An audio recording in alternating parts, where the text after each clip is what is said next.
And welcome to Understanding Photography with Kim Ayres, episode 97. Right, this afternoon then, we are going to be talking about a photo shoot I did of Alexis Fleming, who runs an animal hospice here in Dumfries and Galloway. So I'm going to talk a little bit about what she does and the shoot that I was commissioned to do with her for Dumfries and Galloway Life magazine.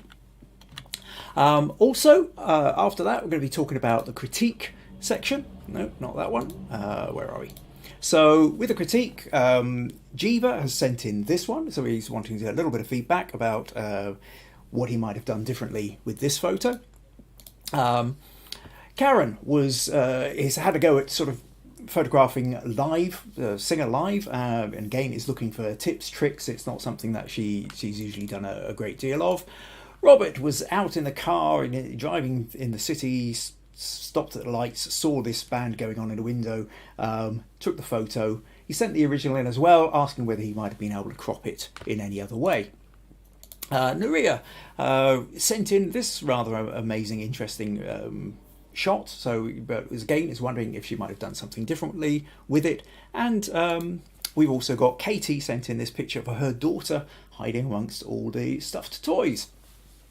So this is what we're going to be talking about. Yeah.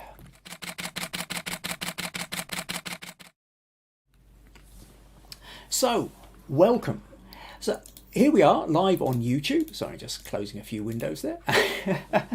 Live on YouTube.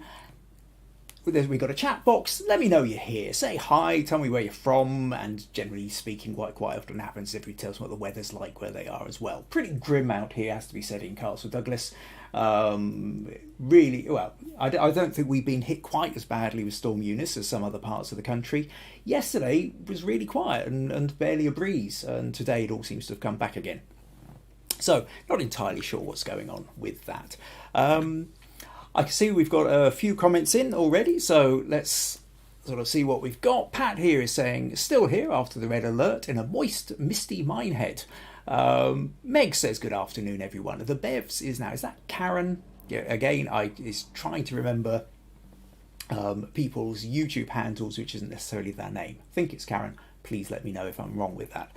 Says, hi everyone, hope everyone is dry and safe in our lovely spring weather. Jim says hi from a very wet Dumfries. Peacock Photography, which is Katie, I think, says, good day all, it's 1 a.m. here, yawns. Yeah, you see, you can't even write yawns without it sort of suddenly setting you off and like wanting to start yawning. April says, hello everyone from a cold and sunny Long Island, New York. I can't wait till spring. I can't believe I see a hyacinth popping up a little early, I would say. Yeah, certainly spring seems to be doing funny things around here. We've got tulips coming up, which were about 6 weeks later last year. Although whether we actually end up with any flowers on them or not, I'm not too entirely sure. Nurije says, hi from Exmouth, still pretty windy, but managed to survive Storm Eunice. Jane Silby says, hi all, dark and dismal day in London. I don't recognise the name, Jane. Is this your first time here? Welcome. Maggie says, blown and splashing about in Castle Douglas. Fiji says, good evening everyone from India. Visual Theatrics, good afternoon. Oh, Visual Theatrics, you're going to have to remind me of your name again just right now. I don't have access to my notes. So Rosemary says, good morning to everyone. Rosemary's in Washington State, USA. Jackie says, hello everyone. Hello there from South Africa. Sorry, a bit late. You're fine. I'm still doing all the intros. Jane says, thank you. Peter says, hello from a wet and blowy Annan.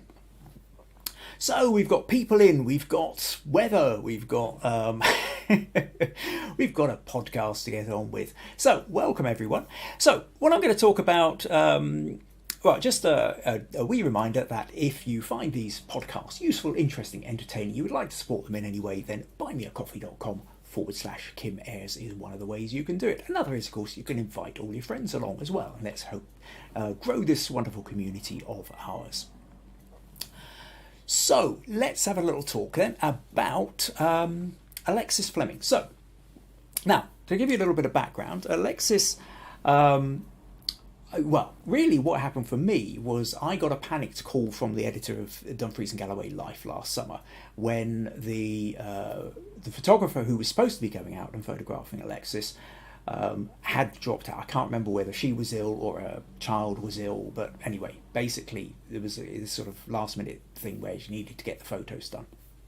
So I sort of grabbed my camera, made a date phoned Alexis, made a time and date to go out and see her, and went out. And very fortunately for me, it was a bright and sunny day.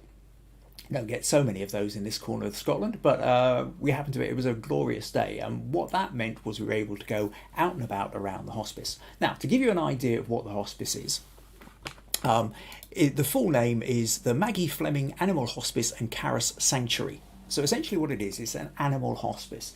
And so she takes animals, pets, farm animals, ones that were at the end of their life. Maybe they've been abandoned, maybe their owner has passed away, terminally ill. And there's a kind of long, complicated backstory as to why Alexis started this up, to do with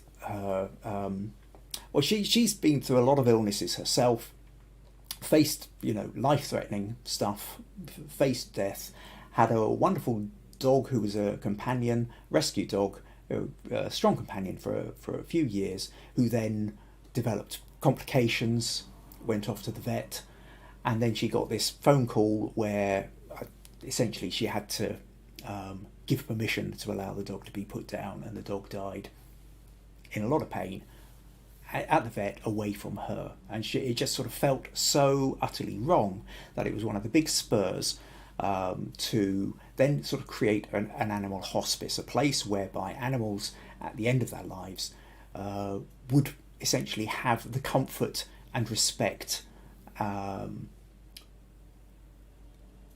in a loving environment, really. I didn't want other creatures to have to go through that. Now, she is one of the things you learn very quickly, and certainly going and seeing the setup she's got and what have you, is just how passionate Alexis is about what she does, and the amount of time and energy that goes into what she does is just absolutely extraordinary. Now, let's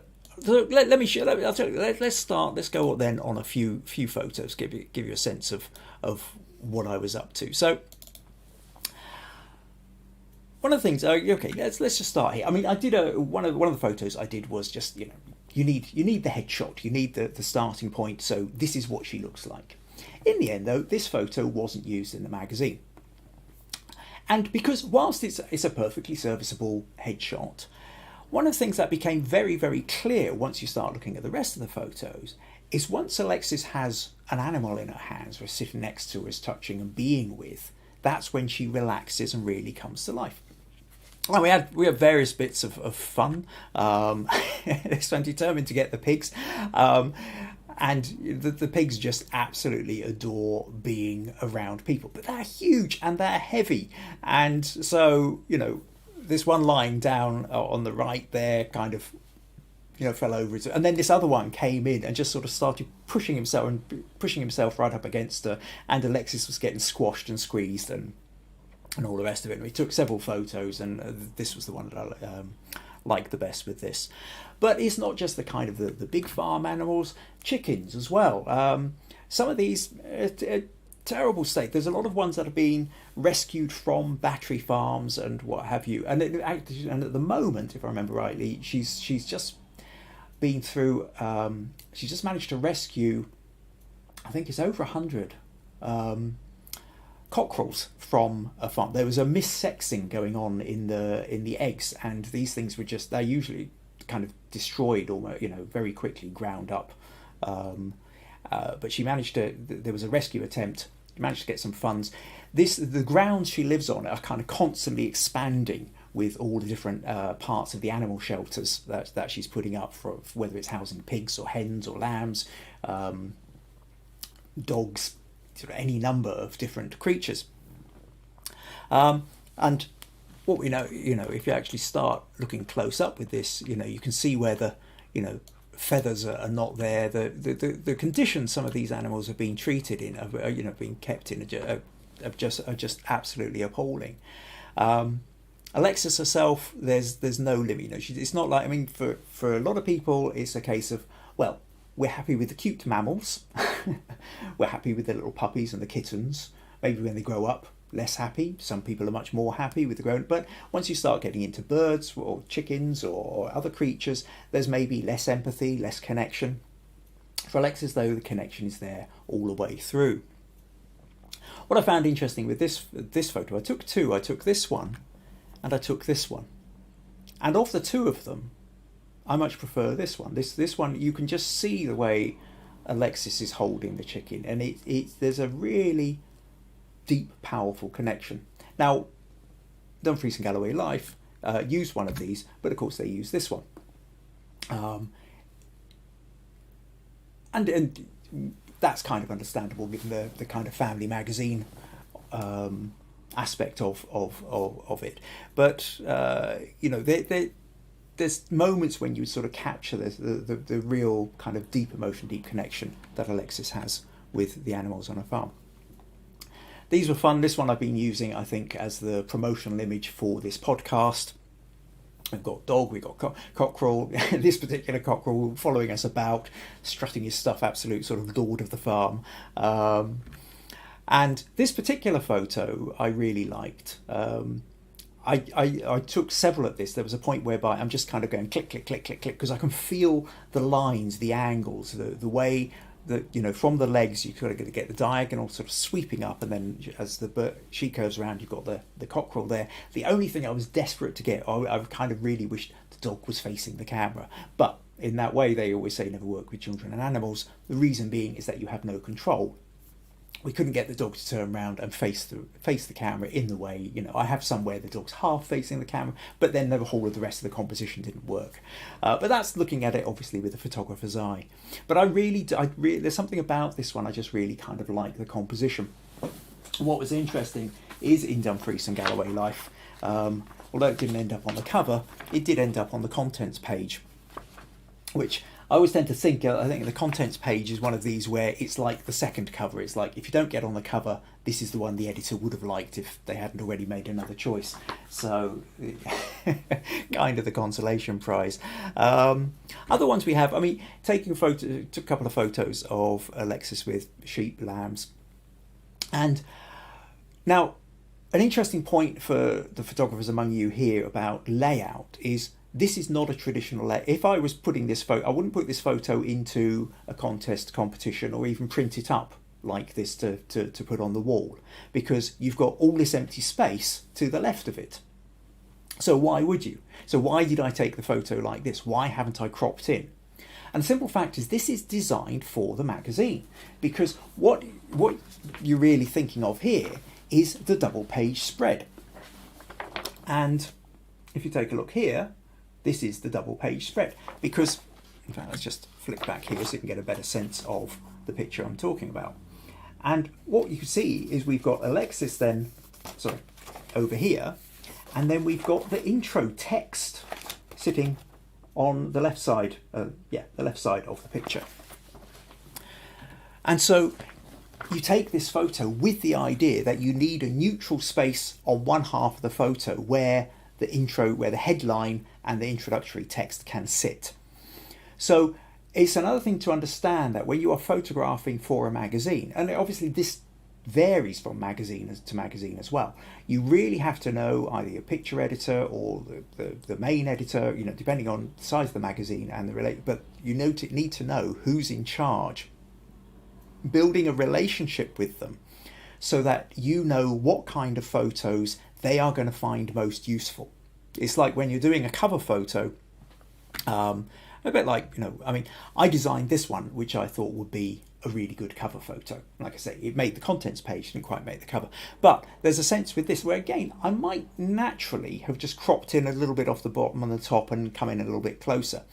But what I'm doing here is I'm leaving room for the bits of text that traditionally go around the photo, you know, what happens to be sitting in the magazine.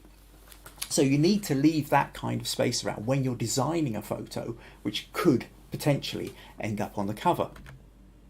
So this one then was designed for the double page spread.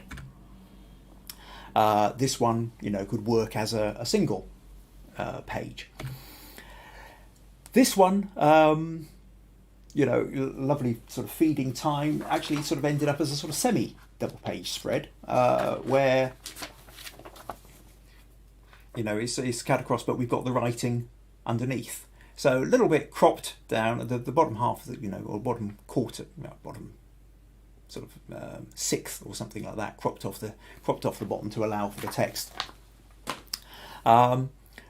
So that was figured to work well across 2 pages. And then there were extra ones, some of which sort of ended up as like little ones sort of tucked in amongst the text.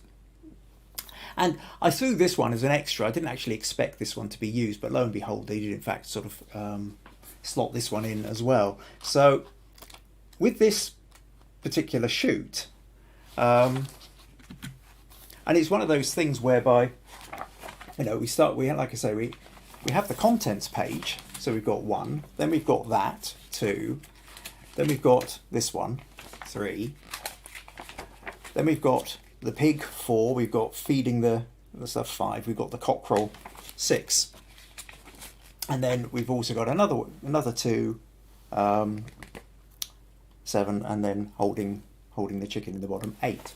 So they actually used 8 of the photos, which is pretty unprecedented, to be honest. You go out and do a shoot, very often, the idea is that they're looking for 1 photo, or they're looking for 2 or 3, perhaps. Occasionally, they're going to be doing a feature, so you might have 4 or 5 used, but in this case, they used 8 of them across the magazine.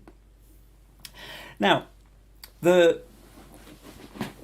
what I would also say, though, about the Maggie Fleming, so it's Alexis Fleming who runs it all, is the behind it all, and it's called Maggie Fleming because the dog that died was Maggie, and so after the dog died, she set up the Maggie Fleming Hospice. Now, if you want to know more about it, she has a wonderful book called No Life Too Small: Love and Loss of the World's First Animal Hospice.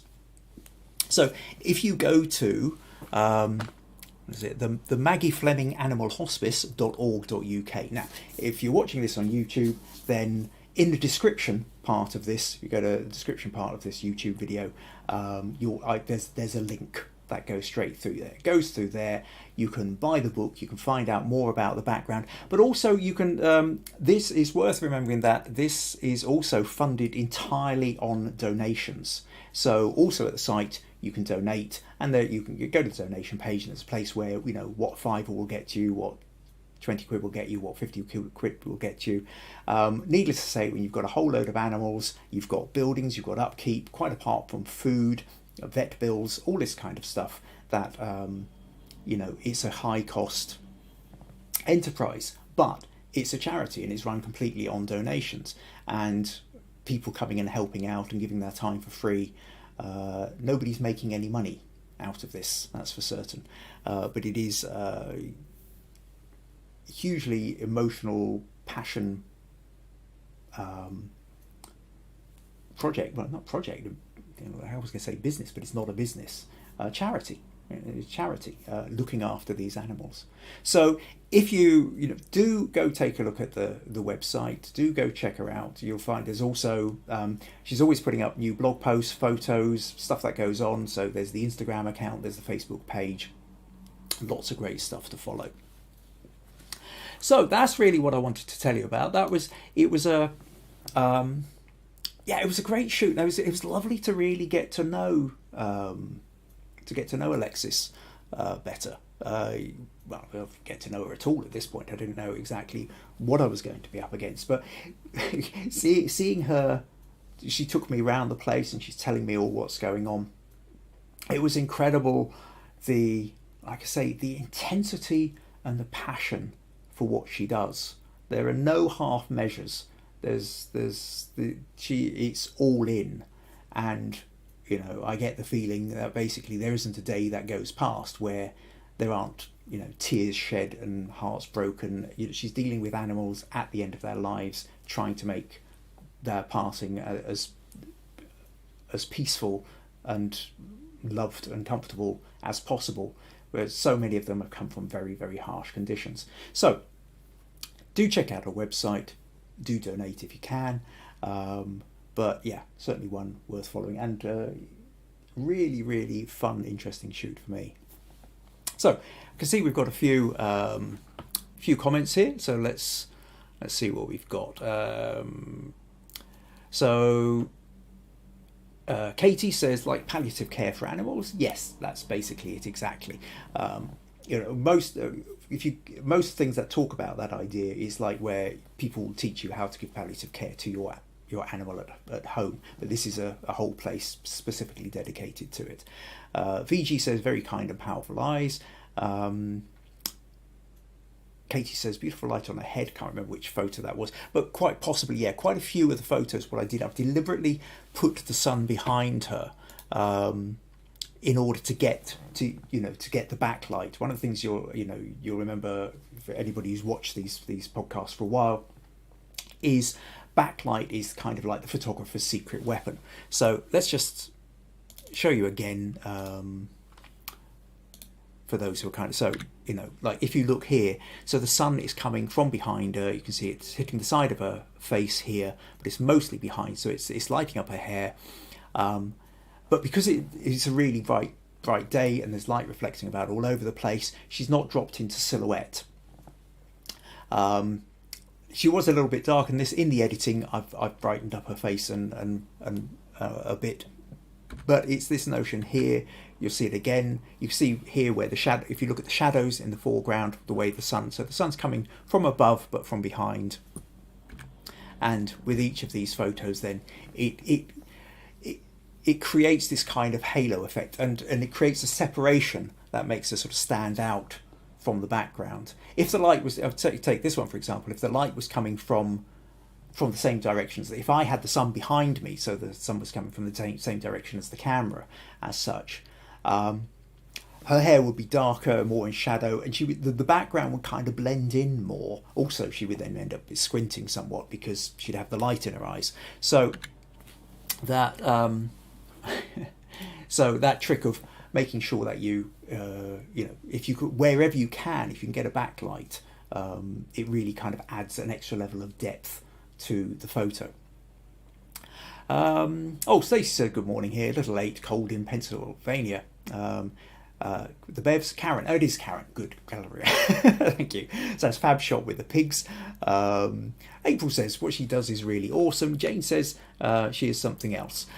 Pat says, is Alexis the daughter of Maggie Fleming? I went on to say that Maggie Fleming was the dog who died, who she then decided to name a Hospice after. Katie says, the connection and the kindness is in her eyes. April says, lol, the rooster is posing good. Karen says, the sheep is gorgeous and Alexis looks joyful. Okay, so there's quite a few comments there. Let's just try and where have we got?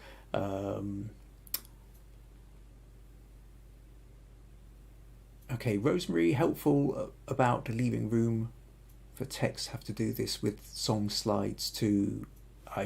Not fully following what you're saying there, Rosemary, but if you're disappearing, you come back. You can always remember these podcasts are all recorded as well, so if you do miss it, you can always go and catch up later as well. And on top of that, there's the previous 96 episodes you can always go and take a look at as well if you're really up for it. Katie says, that's a great tip for photos with magazines. And Stacey says, you can see the love between the person and animal. It's a joy, hard to describe, lovely shots. Visual Theatrics says, lovely to see you all. It's Rebecca, that's it. Yes, sorry about that. I just name couldn't remember there. And VG says, looking at the prints of the photography taken by us is a great feeling. Yeah, well, that's true. You take a photo and you get used to seeing it on the screen, but when you actually see it printed up, it kind of always feels good, because I'm not used to seeing them in print. Most of the photography I do goes straight to the client via digital, Dropbox or WeTransfer, or stuck on a memory stick and handed to them.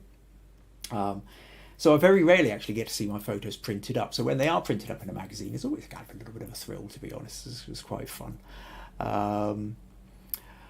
What else have we got? April says, do we have access to the magazine in the United States? I would love to read the article.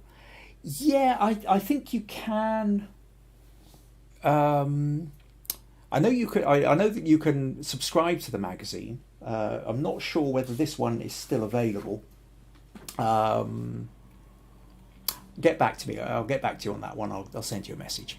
Or you send me a message to remind me to send you a message, because I'm in the middle of a podcast and the chance of me remembering what I've said after this is fairly slim. Pat says, weren't you lucky it was a lovely day? Absolutely, I really was. I was extraordinarily fortunate. If it had been pouring with rain, it would have been an entirely different shoot. Yeah, oh, okay, so Katie says, perfect weather. What would you have done if the weather wasn't so good? To be honest, I don't know until I was there. If it was pouring with rain, I would have taken an umbrella. If it was pouring with rain and wildly windy, I might have actually just put off till a different day. Obviously, the hospice and everything the sanctuary goes on regardless of the weather. If it had been dull and overcast and I hadn't really got the lighting I want, what I would have done is probably had off-camera flashes. I would have had a flash on a stand just out of sight and then sort of bounce light around a bit. It doesn't give you quite so much freedom to be able to just move and shoot as you want, which was what the wonderful thing about it being a sunny day was. I didn't have to worry about artificial lighting, so it gave me the control. I would have found a way, like I say, probably using artificial lighting to fill in shadows and what have you. But I don't fully know until I'm actually in that situation. But I guess that's probably the way I would have gone about it. What else have we got? A couple more people saying about lucky with the weather. Meg says, very interesting photo and respect the animals as well. Jackie says, so amazing and heartwarming. Katie says the halo effect, that's it. Yeah, using the backlight. And Rosemary says, sorry to be unclear, leaving room for text is useful. Right, okay, this is important in the presentation slides as well, although the blank areas are often different. Yes, no, it's a really good point. It's about understanding how the photo is going to be used. And it is one of these things that sometimes I talk about in the podcast, and it's certainly worth repeating, is when you are taking a photo, if you're taking the photo with the idea that somebody else is going to look at it, you need to have that in mind. How is this photo going to be seen? I talk a lot about the notion of the narrative, about the story. What story are you trying to convey when you take that photo? What narrative do you want the viewer to be able to pick up on and go, okay, what mood, what feeling, what thought, what idea is really important? So that's a major part of it. But if you take it that next step, which is, if this is being used specifically for something, is this going to be a book cover? Is this going to be a Facebook header? Is this going to be a magazine cover or a double page spread or a slide that you could be using in a PowerPoint presentation? Then allowing for things like leaving space for where text might go becomes a really important part of your composition. So I've decided, actually, just a quick heads up, I'll talk about it again at the end of the podcast, but next week I'm going to talk again about the notion of cropping, and part of that comes out of this idea as well of how you're laying out your pictures. And Rebecca says, I love shooting in the rain, Kim. Any tips on what you'd have done if it was atmospherically pouring with rain? Well, again, ideally, what the best way of doing rain is backlight as well. And if there's a shed, if there's an overhang, a shelter of some kind, if you can get a light where you've got the light not directly behind, but say slightly off to one side and behind, just out of shot of the camera, and you've got the shadow of the shed sort of behind the person as well, like say the darkness of the inside of it, then what will happen is the light will pick up the rain as the rain falls. The light coming from behind will cut through it, and you will end up with the most atmospheric rain you can get. The best way to photograph rain is to have a light behind it. So, did talk about that. In fact, we even did a challenge on photographing rain, I think. Was it October last year? Can't remember exactly, but I'm fairly certain sometime around or in autumn 2021 there was a podcast where I talked specifically about how to photograph rain. Right, okay. So that's it. That's pretty much what I wanted to talk about with Alexis. Like I say, do go check out her website. You'll find it in the description part of this YouTube video. So what we're going to do now is we're going to move on to the critique section. So the critique section is your corner of the internet where you get a chance to get feedback on your photos. The big problem that we all have with our photography is we take the photos and trying to get genuine feedback is really difficult. We stick it up on Facebook, we show our friends, and our friends say, oh, that's lovely, and we get lots of little likes and hearts, and everybody says, wow, what a wonderful photographer you are, you should do this professionally, regardless of whether the photo is any good, because your friends are being nice. And if you're looking for genuine critique, it's really difficult, because critique isn't that easy, and nobody wants to cause offence. So your friends will tell you how lovely the photo is, and whilst that's great, and it's really good of your friends to do that, that's what friends are for, to make you feel good, it doesn't necessarily help you advance your photography. So the critique section here is a chance for you to send me your photos, and then I'll try and give you some genuine feedback on them. Tactfully, of course. So with that in mind, let's move on and let's take a little look at some of the photos that have been sent through to us. So the first one I'm going to talk, Geeva sent me this one. And said, this was one of my better shots, but it isn't as sharp as I would like. I'm just looking for some pointers and settings and what I can do, really. Okay, Geeva. I mean, basically, in terms of settings, part of the problem that you have is that it's darker under the trees and there's a bright sky behind. A little bit depends on the camera you're using, or I mean, a lot of modern phones, the latest, and if you've got a phone that's sort of less than a year old, certainly less than 2 years old, then a lot of them have got a lot of metrics in where they essentially darken down bright patches, lighten up dark patches automatically, and so you can kind of cope with slightly dodgier exposures. If you're taking the photo with a normal DSLR or even a point and shoot, sometimes you're then making a choice as, do I expose for the dark areas, worry about blowing out the highlights, or do I expose for the light areas and then have everything kind of lost in shade? If you go somewhere in between, maybe in the editing process, you can lighten up the shadows a bit. I would say one of the biggest problems that you have here, very simply, is the fact of the skewed horizon. Now, it's difficult for me to, you didn't put in your description here whether you meant to have, whether that's a very deliberate choice as to have a sloped horizon or not. If you didn't mean to have a sloped horizon, you need to straighten it. If you did mean to have a sloped horizon, the question is why, because I'm not sure whether it's adding to it. Sometimes there are occasions, particular angles that you're taking on camera, where you are coming in at an angle and the drama is accentuated by having a sort of diagonal horizon. The fact is though that this photo isn't a dramatic image. It's not like there's some, well, if you had somebody swinging through the trees, if you had somebody screaming, if you had a dog leaping out of nowhere, or a tiger or something like that, then you're looking for drama and you want to increase your use of diagonals in order to add to the drama. But this is an autumnal scene where there's actually a sort of sense of peace. We've got some people walking through it, but there isn't high drama going on in there.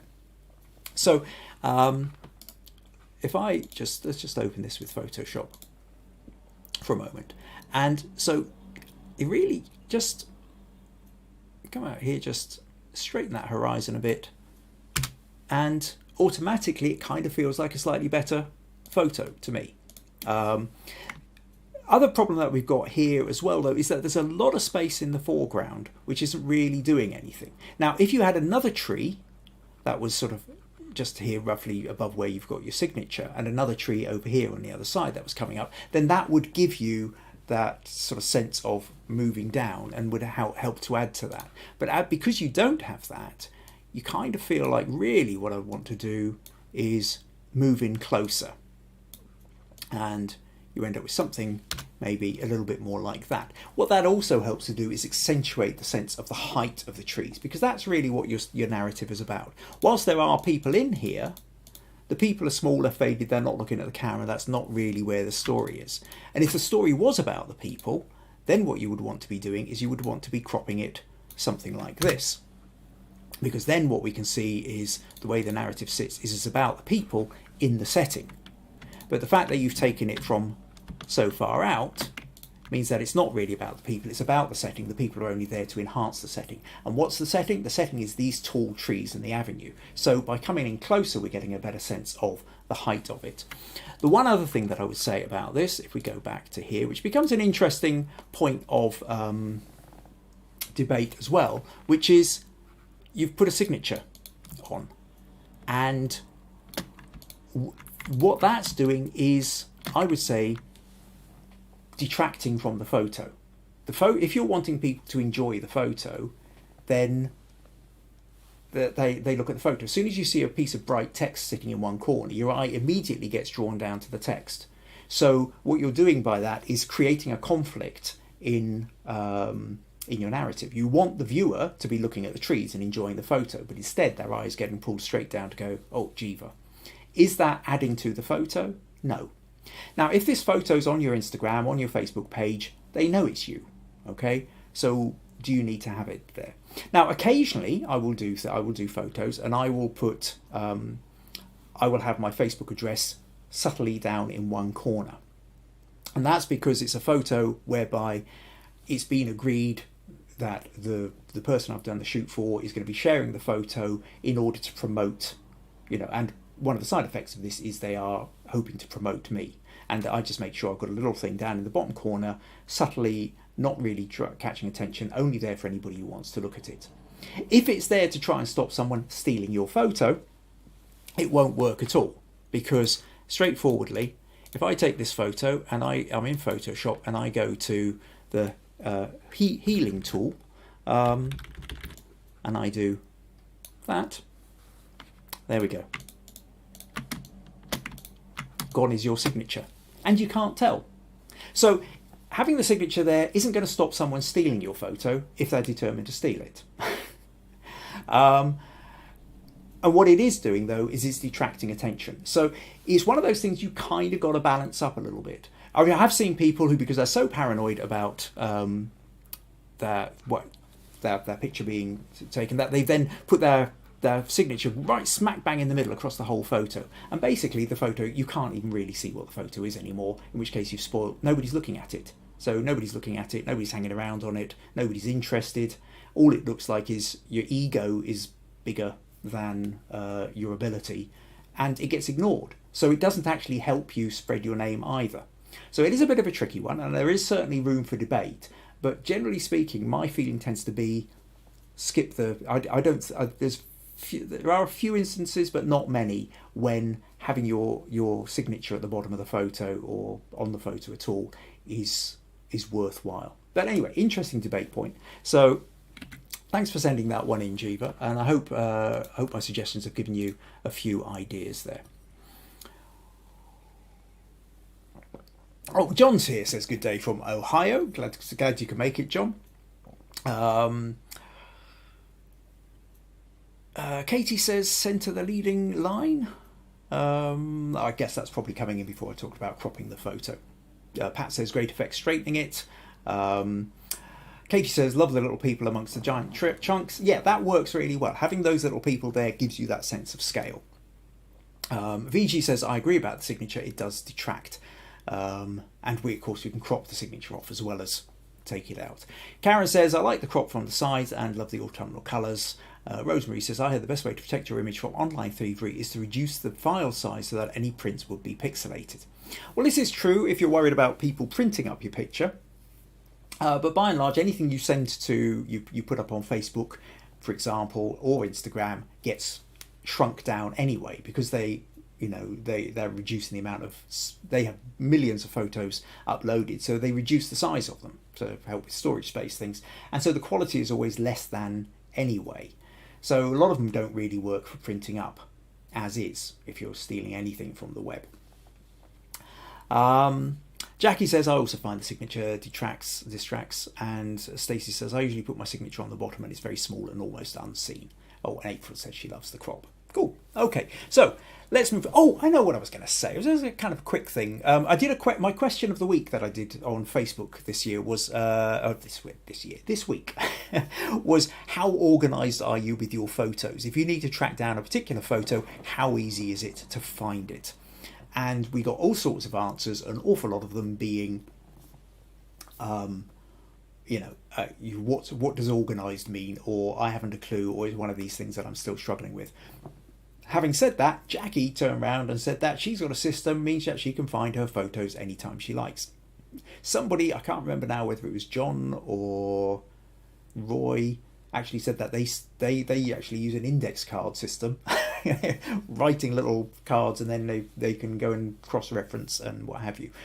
Some people are using systems in Lightroom where you can tag and add keywords and stuff like that. I think the main thing is that you kind of got to start straight away, or as soon as even if you've got a backlog of photos, start moving forward with at least the photos that you do from now on are a little bit more organised.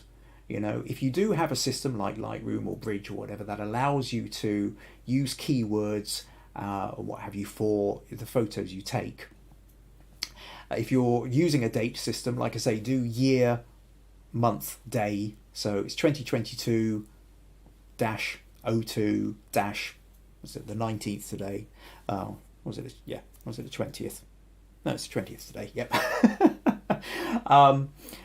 So 2022-02-20 would be today's date, and you put it that way so that the year is always first, then the month, and it makes it much easier to find any of your folders by date. And then also name your folders with keywords so that if you're looking for them again and you're doing a search, is it beach, is it dog, is it dog on the beach, so you can find these kind of things. But maybe at some point Jackie could give us a little tutorial on how to effectively organise our folders. Right, okay, let's move on. So next picture that I want to talk about is Robert. So Robert sent us this photo, and he sent in the original, which was this one. So let's just open that for a moment. Close that one from Geeva. So Robert's gone from this to this, where he's cropped in. And Robert says, I've been wanting to do some street photography for a while, as well as shooting at night. While in Nashville on Friday night, I decided to drive down its famous Broadway street. I was in a convertible, the weather was nice, 20 degrees Celsius or 72 Fahrenheit, and I had my 50mm 1.2 lens on to gather as much light as possible. I stopped at a light and noticed a band playing at in the saloon. I took about 30 pictures with the focus on the bass player in the window. The band was playing Jolene. I tried to compose it as a picture within a frame. There were 3 windows, and I figured that I could make the most interesting elements of the 3 frames. Unfortunately, most were slightly blurry, or the subjects were not interesting. This was the best shot of the bass player, and while editing it, I noticed what he and the passers-by were looking at. So suddenly noticed the passers-by, which you didn't necessarily notice in the original. Oddly enough, I didn't notice until I was cropped and straightening the frame. On that note, I found it impossible to have every line perfectly straight. Well, unless you're absolutely flat on, you probably wouldn't. If you're at the very slightest angle, then already it's going to start, you're going to start getting narrowing lines. This building is over 100 years old and is on a street that slopes towards the river. You see, that's one of those really amusing statements that comes from Americans. Like, the idea of building is over 100 years old is a big thing, because the building I live in is probably something like about 150, maybe 200 years old, and nobody bats an eyelid, because an awful lot of buildings are in the UK. You're more likely to go, oh, that building's under 50 years old, or under 70 years old, or post-war. So it's quite a new build. A new build is something that was built after World War II. So different sense of building age there. Anyway, tangent aside, I did as best I could. The details are not sharp. I would like, and I'm not totally happy with the colours, but I thought bringing the saturation down would make the story better and shifting it the other way. But but they don't really reflect the colours in real life. So I can understand what essentially your problem here is you're in the car. Okay, you're in the car. You see an opportunity. You've got the roof down. You're stopped at lights. You've got a few seconds to fire off a bunch of photos. You grab your camera, click, click, click, click, click. Looks great, but you're not really having the time to really get out, compose, try and find the best angle on it. So there's a key thing here, which I think happens for most of us, which is, what's the best photo I could have had, or what's the best photo I can create out of the one that I got? And they're two quite different questions, really. The best photo you could have had, I mean, the idea is there, absolutely, Robert, the idea is there. I think that idea of being able to see the different windows, to be able to see, get these little narratives and stories going on that are happening within the windows. I mean, when we look at this, you know, fine, we've got the bass player, he takes this up. We've also got the barmaid, or the waitress serving the beers, picking up the empty bottles. We've got people glaring in through the window. Over here even, we've got the rest of the band sitting behind the bass player. But interestingly, up in this top window, we've got a couple of people sitting up here as well, and somebody sitting behind the sign as well. So there's a lot of potential of that sort of, as you say, frame within frame, where you can create little mini photo set, you know, little stories within each window. So it's a great idea, and of course, absolutely you want to kind of grab on that. The problem that you've got is that you are at car level, that there are these other cars in the road, and there's this this barrier sitting there as well. So that means that if you don't want to end up including the car in the, you know, you end up having to kind of crop it like that, and you don't want the barrier, so you come in and you sort of crop that, and then you go, oh yeah, but actually I've still got a bit of roof here, so let's just pull that in and just sort of take that out there. Actually, that window just looks a bit odd, so let's pull that one in a bit here. Maybe we'll put that in because we don't really want that car in either, and so we'll bring that to there. And then we've got this big sign is hanging down, that's kind of getting in the way, so we'll pull that down like that. Actually, this window isn't doing much. That yellow on this guy is dragging our attention all the way over here, so let's pull in and we'll crop. I quite like the little guy in the hat, so we'll leave him here and we'll crop that. And at this point, we end up with pretty much what you've got. So in terms of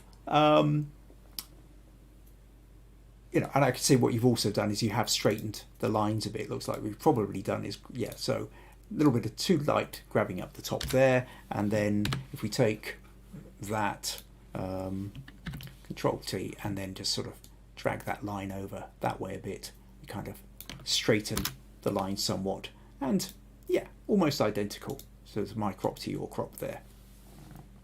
So you've done really what you could do with this photo. I think if this is the photo you're trying to do, I think you've done the best cropping job you can.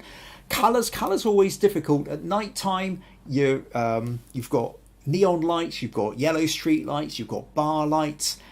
What colour scheme do you really want to go for? You desaturated, maybe you did take a little bit too much colour out. Something like this, you kind of want the colour popping a bit more. Or maybe not quite so much, you don't want it so bright on the outside, but you do want the brighter colour on the inside. So it's a kind of tricky one. I think really, you know, given what you were going for, you've done a pretty good job here. I would maybe allow more colour, more saturated colour on the inside, because then that's drawing your attention into the bar, and that's fine. But yeah, you may as well be slightly desaturated on the outside, because that sort of slightly sickly yellow that you get with streetlights isn't necessarily adding too much to the photo. You can colour shift a bit, maybe make it slightly bluer, or, you know, but that's really comes down to a sense of personal taste. So with that, really then, Robert, it's like I said, it's a kind of tricky thing, but I think really you're talking about that notion of I think you've done what you could with that photo. If you wanted better than this, you needed to have parked up, got out the car and explored, moved left and right along the pavement, gone up on some steps, climbed up on top of a fence, or knocked on the house across the street and asked if you could shoot out of that window, or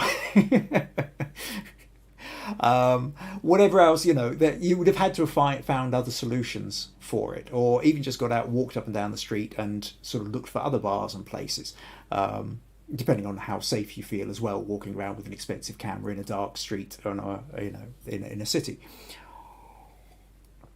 So, but it's that, I think there's a key thing here, which is about, very often we are rescuing the shot we got, and at which point you can feel pleased that you got the best out of what you did. If you're looking at the photo thinking, but how could this photo have been better? And the way the photo could have been better would have been a different photo, would have been a different set of starting circumstances. But, for what you got, I think you've done the right kind of edit. So, hope that helps, hope it gives you a little bit of reassurance at any rate, Robert. What else have we got here? So,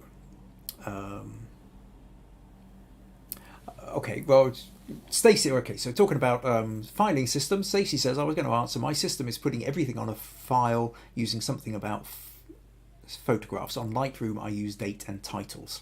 VG says, I have an Excel with drive link or folder location and places and photos were taken.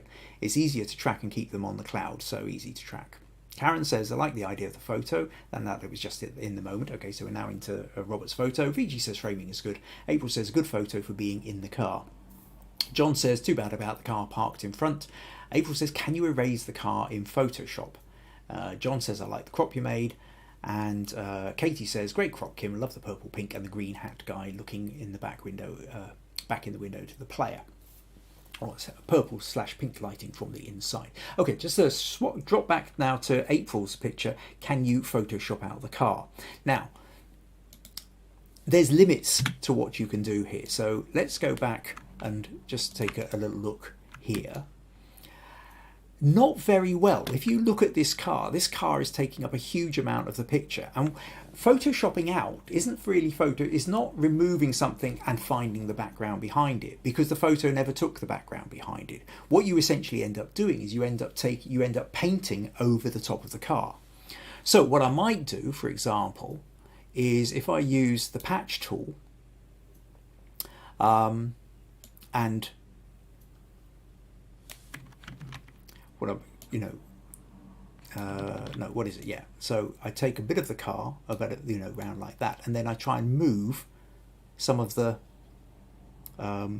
barrier that's in the left over to it, and then maybe I kind of do something. Okay, let's tell you what. And then we just maybe kind of take that car, and then we try and sort of line up the window, something like that, and the barrier. So we're doing something like that-ish, and then, when we come to crop in, we would be cropping out that part anyway, and, coming over here and tilting that. So you're doing this, except for the fact that we've copied the barrier, but we've now also got the people's legs underneath. We've copied bits of the window, but, the whole thing is, the simple answer is you can kind of, but it's a huge amount of work, and actually that barrier is quite ugly as well. So then if you're wanting to remove the barrier in Photoshop, you're then literally going in and almost pixel pushing, where we're wanting to take out that little bit of the, is it going to even allow me to? It's not really liking it very much. Or again, where maybe I use the patch tool and I kind of take that bit and just sort of move slightly to the left, and so I'm now painting, I'm having to come in and take out every single little bar like this to try and slowly remove the thing. Is it worth it for this photo? You might improve the photo a bit. I don't know that you're then going to turn this into a multi-million award-winning photo by doing that. If you want that photo, you have to get out the car and do something else. So, or come back on a different night when the barriers aren't there, which is really what most photos that are award-winning or, score particularly well, the photos that really make you go, wow, are very, very, very rarely just chance taken. They are planned, they are hunted down. Somebody wants, the kind of photo that Robert's going for here, which we recognise, of the windows within windows. And when you've seen a photo like that has made you go wow, it's because the person has gone back there loads of times and probably has thousands of folders full of near misses of photos that were okay but not quite great. And it's an important thing to remember about photography, that photography is very rarely randomly just getting the right photo. you quite often have to hunt it down. So, hope that makes sense, April. Okay, so let's move on then to Karen. And Karen says, I've only ever attempted half a dozen facial shots other than my husband, so this was me being brave. Pointers, tips, etc. would be much appreciated. If you're photographing, talking about photographing faces, it's a massive genre in its own right, and there's lots of different ways of doing it under lots of different circumstances. With this one, what you're talking about performance photography, and you're talking about somebody being up on stage. One of the big problems you have with somebody up on stage, as opposed to, say, like the photos I was doing with Alexis Fleming, is you've got no control over them. You can't ask them to move left or right. You can't change the lighting. You can't ask them to move so that they've got the sun behind them. You are dealing with whatever available light you happen to have.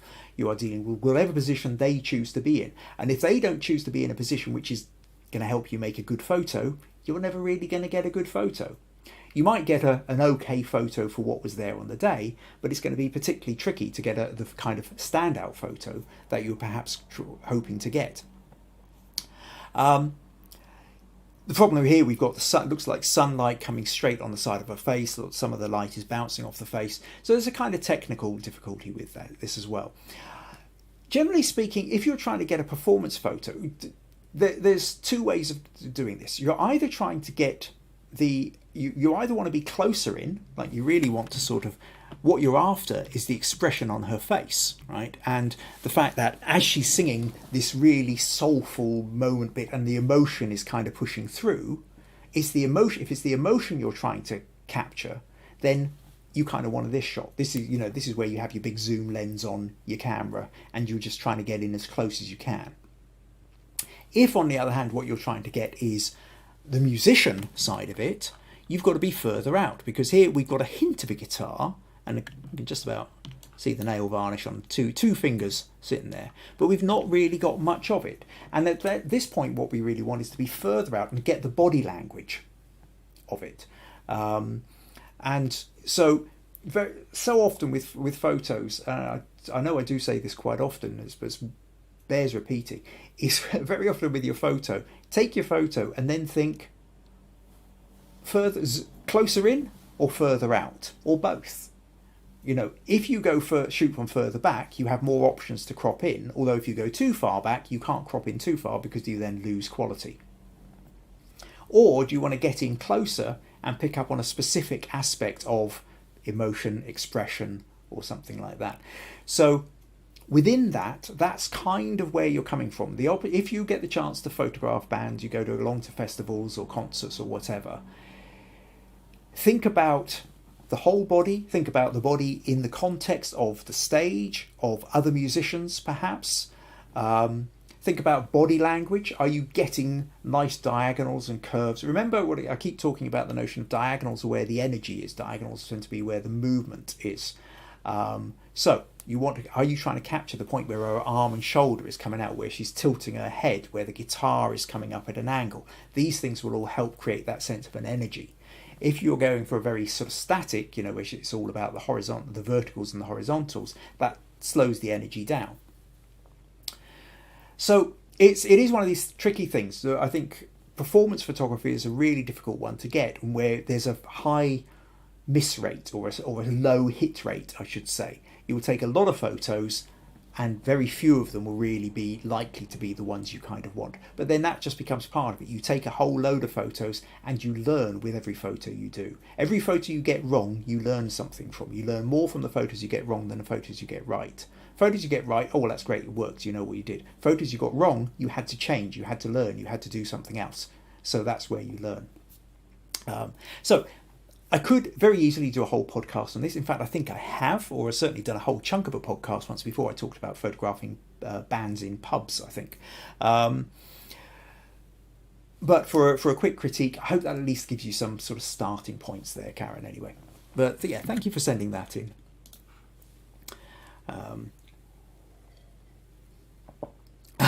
Katie says, Courage Award for Karen. Yeah, that's true. Okay, let's throw you one of those.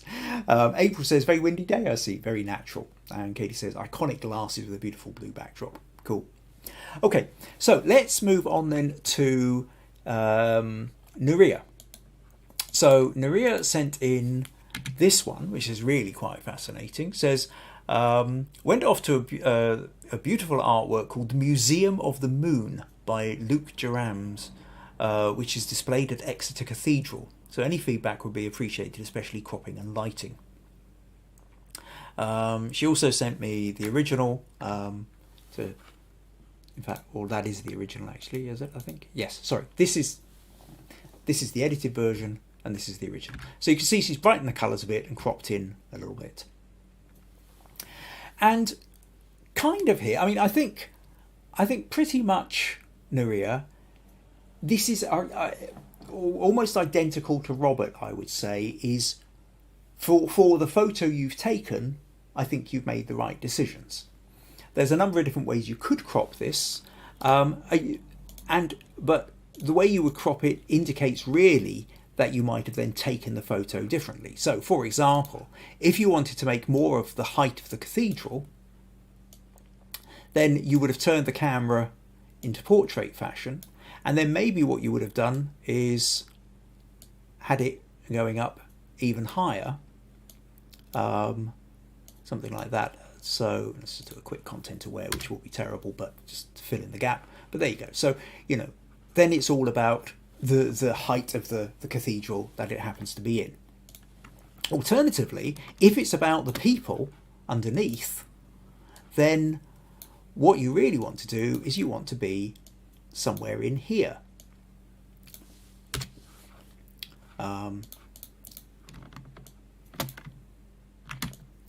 So now, if you're like this, what we can see is we can see the people, and we can see we only need the lower half of the moon to know that they're in some place. We've got the columns to show you that you're inside a cathedral, but at this point, the people are the light isn't there, and so for something like this, you would have needed maybe a longer exposure, or certainly different camera settings, so that you had a much lower ISO than you've got. So you could also bring more detail out of the shadows. There's just not enough detail to bring out the shadows with this one.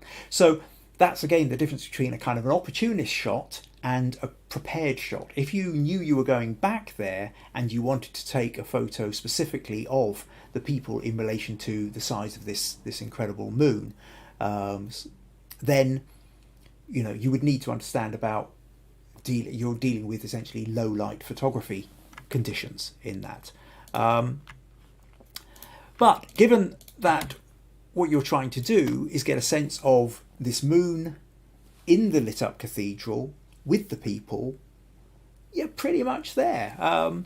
This little bit in the foreground, I'm not totally convinced that that's overly adding much. Could maybe just trim that off there. I think you did trim off the edge on that one. Come back to that one. Yeah, there we go. Yeah, you maybe don't need quite so much of that floor there.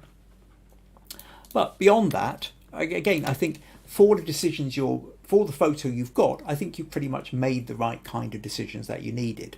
There's not really a lot more to do than that. I think if you were going to do something else, it then becomes a case of you doing something else by taking a different photo, coming at it from a different viewpoint. Maybe you're standing further back, you're using a wider angle, you're getting more of the ceiling, the moon is a smaller part of the overall setting, or you're closer in and it's about the people and their reaction to the moon, in which case you need to be focused much more on them.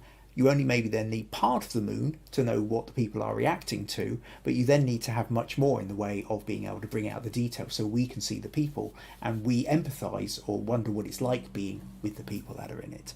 So hope that gives you some ideas there, Nurije, but thanks for sending that one in. Right. So what have we got? Karen says, that's so helpful. It was a quick shot as I did not want to hang around. There's no point. There's no worry about hanging around. To be honest, Karen, musicians love you taking photos. They are performers. They're up on stage. And they need photos in order to get publicity. If you're in a band, if you're a musician, you're playing, you can't take any photos yourself. The best thing that can happen is people out in the crowd take photos of you and then go and put them on social media and tell everybody how wonderful you were. So for generally speaking, for musicians, they kind of want you to take the photos. So don't feel too embarrassed about doing that. It's one of the best places to practice your photography. Right, April says this is cool. VG says there's a tilt to the photo. I think, not sure. It kind of depends on which angle you're looking at, I think. Jackie says love the colours. Katie says that lighting is spectacular on the architecture. VG says she'd love to see the place. Stacey says that's beautiful. I love the blue colours contrasting to the moon. The lighting's marvellous. Meg says fantastic photo because it's so interesting. VG says the half moon crop is really good. I like it. Nurije says it was all about the moon. Yes, it's about the moon, not the people. So you need to be further out so you can see it. Yep, clear enough. April says I wish I could see it as well. Great photo. Karen says that's a great phase, opportunistic or planned. Sorry, a great phrase, opportunistic or planned. Yeah, I need to take that on board. Before we start cropping this one with the arches, I thought it was amazing. Now even more so. Nurije says thank you everyone, and thank you to me. And VG's thanking Nurije for sharing it. Right, okay, on to the last image, and then I'll tell you what we're up to next week. So last one I'm going to talk about then is from Katie. Maybe I should have started first with Katie, given the fact that she's in Australia and it's now after 2 o'clock in the morning there. But where are we? So this is Katie's original one, and she says, it's called Eye of the Tiger. Hi Kim, I love this photo of my daughter with her beloved fur bed babies. I took it recently on my Nikon. She only has eyes for snow leopards, cheetahs, leopards, tigers, all things wild cats with stripes and spots. However, it seems grainy. How can I clean this image up? Okay. Well, I think there's a couple of things to chat about here. First of all, if what we're talking about is the quality of the image and cleaning it up, that's really primarily to do with the camera settings. And again, it's about the difference between rescuing your photo or planning a little bit ahead so that you don't have to rescue it. You sent me the original, which was great. So here's the original color version. And when I take a look at that, the settings on this, you got it a 50th of a second, f4.5, but your ISO is 3200, and that's a very high ISO, and it's the high ISO number that is basically making it very grainy. In order to have a lower ISO number, you need to have more light on the situation. Clearly, this is like an indoor scene. We're talking about natural lighting, probably, overhead light. But in an ideal world, if you were going to kind of plan a photo like this, then you need to plan it so you can have a lot more light. Now, maybe that's done daytime, close to a large window. Maybe you have off-camera flashes if you're used to using them or know how to use them. So you're adding more light, more powerful light into it. And if you can get this then down to an ISO, say, of 200, 100 is always the ideal, but 200, even 400, even 800 at this point would make a difference. But certainly 400 or less is what you ideally want. Then that makes the photo an awful lot cleaner, a lot less grainier, and also gives you more editing options as well because each time you edit a picture, you kind of tend to lose a bit of the quality as well. And if you're already starting off with a fairly low quality image with a high ISO, you've got very little room to maneuver. The other thing I did want to say about this photo though is, whilst it's your edited version, where are we here? So you've cropped in a bit. I think the concept, the idea is lovely. You've got your daughter surrounded by the teddies and the soft toys, and for a moment you don't see her. There's a bit of me thinks that the part of the problem is she's just too pushed off to one side. The first thing we notice is actually the tiger in the middle, because that's the eye that's kind of grabbing our attention. I think what would be really fun, if you want to have her head lost in it, would be to have her head sort of somewhere in the middle of it. If you go back and recreate this image. Actually, I'll tell you what. Let's go in with the color version rather than just because we've got just a tiny little bit more room to play with. So if, for example, if what I do is I'm going to go canvas size. Let's just make that a little bit wider so I can see what I'm doing, and I'm anchoring it on the right so that I've got extra room to the left. Let's just pull out a little bit. And then say what I do is I come in here, I'm going to copy that and paste it onto a separate layer. Then I'm going to edit, transform, flip that horizontal, and then drag that over here. Over that slightly, mask it, and then sort of just paint out some of that. So all I'm trying to do here really, I mean, it's not going to be perfect by any stretch. Let's just paint in a little bit of that line back there. All I'm trying to do really is just give you a sense of what it might look like under slightly different circumstances. You know, if you sort of put her in the middle. And then at this point, we just kind of, we pull back into here, and then crop that. Sort of seem to have lost it a little bit there, just crop that there. And now again, it's up to you. You can black and white it if you want. Filter, camera raw filter. And at this point, desaturate. Maybe we take the exposure up a little bit, stick a little bit of vignette on the outsides to just draw our attention a little bit more in. And you can possibly add a little bit more texture and clarity.